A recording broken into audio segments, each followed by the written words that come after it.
My name is Hannah. I'm a level 2 nursing student at McMaster University, and today I'll be going over the sterile technique and catheterization. So first we want to introduce ourselves to the patient. Hi, my name is Hannah and I'll be your nurse today. Before we get started, can I just get you to clarify your name and your date of birth for me? So I would get the patient to state their name as well as checking their armband for 2 patient identifiers. Due to your recent abdominal surgery, you've been experiencing some discomfort as well as unable to void on your own. Because of this, the doctor has prescribed a indwelling catheter, and I'm going to be inserting that today. Do you have any questions about that? Before doing this procedure, it's very important to perform hand hygiene and rub it in until it's dry. It's also important to make sure that the patient is in a comfortable position. Since our patient today is a male, he will be in the supine position, which he is in here, and we'll just make sure that he's comfortable. Before starting, it's important to make sure that you gather all the supplies that you need, which includes a catheter tray, a garbage bag, and the catheter itself. So now we're ready to open the tray. You can only touch the outer 1-inch border.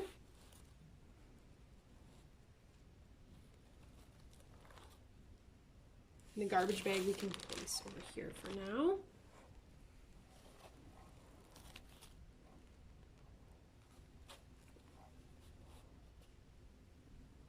These are now garbage. Now we can actually open up the catheter.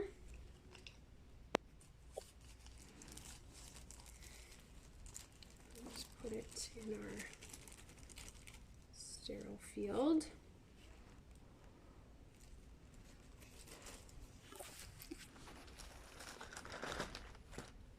Okay, all right, so now we can drape the patient with the shiny side facing down between their legs. Put on the sterile gloves.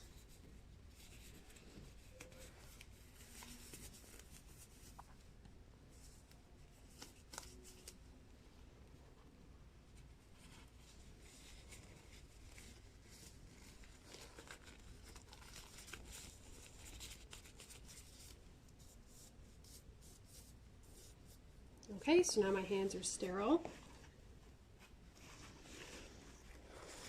I'm going to drape them with this.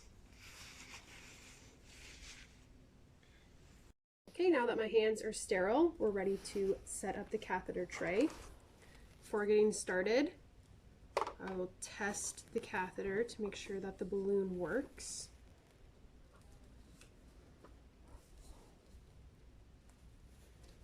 Okay, so you can see there that it inflates, so it does work.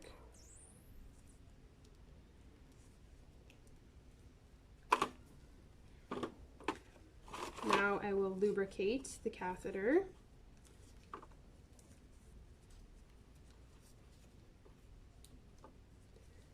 You can just leave that there.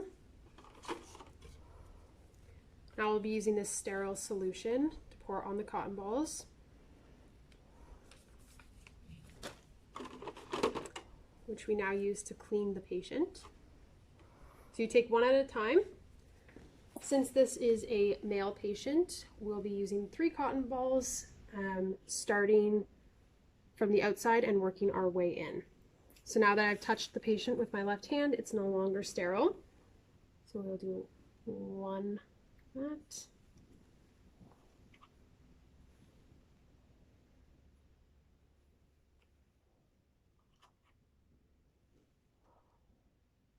If your male patient is not circumcised, you have to pull the foreskin back and hold that back for the entire procedure. So we will put this here to catch the urine.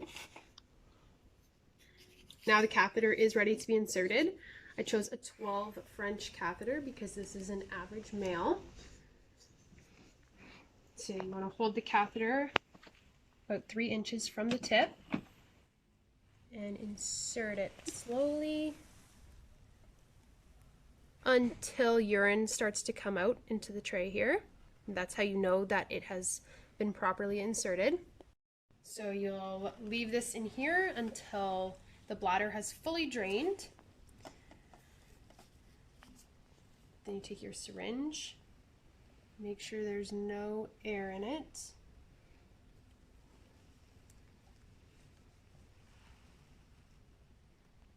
And fill the balloon.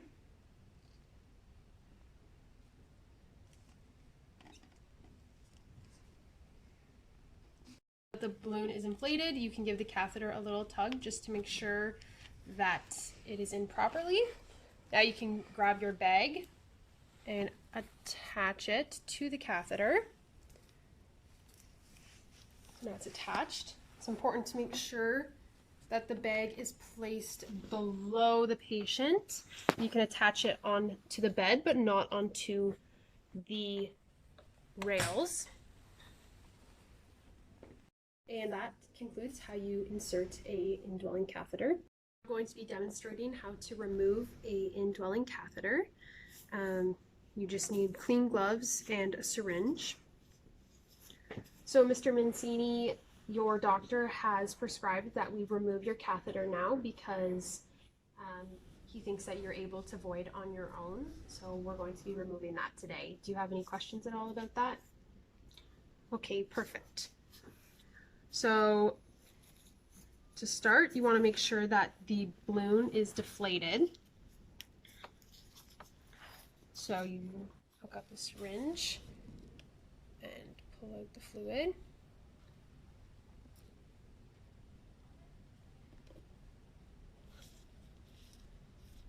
Okay. Now the catheter is ready to be removed. So I'm just going to ask you, Mr. Mancini, to take a deep breath in and then a deep breath out. And when he exhales, I will quickly remove the catheter. Okay, so deep breath in and breathe out.